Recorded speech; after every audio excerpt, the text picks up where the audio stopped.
नमस्कार, आपण पाहत आहे भांडा फूड न्यूज. एका दमात भ्रष्टाचारी कोमात. सोशल मीडिया, कर्जबाजारी, गुन्हेगारी, सट्टेबाजी, चोरी, मटका, जुगार, दारू, सावकारशाही, न्यायाच्या प्रतीक्षेत प्रशासन. भांडा फूड न्यूज. एका दमात भ्रष्टाचारी कोमात. भाताच्या कोंड्यात लपून 1 कोटीची दारू तस्करी. 1270 बॉक्स जप्त. दोघे अटक.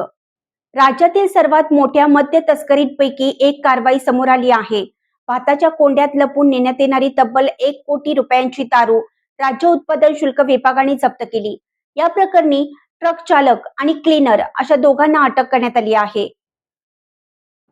गारगोटी रोडवरील हणबरवाडी गावाजवळ सापळा रचून ही कारवाई करण्यात आली. गोव्यात तयार झालेले आणि मध्य प्रदेशात विक्रीसाठी असा उल्लेख असलेले मद्य ट्रकमधून पंजाबकडे नेले जात होते. तपासणी दरम्यान ट्रकमध्ये भाताच्या कोंड्याची पोती दिसून आली. मात्र संशय आल्याने पोती हटवून पाहणी केली असता आतमध्ये लपलेले मद्याचे तब्बल 1270 बॉक्स आढळून आले. या बॉक्समध्ये सुमारे 11,000 बाटल्या होत्या.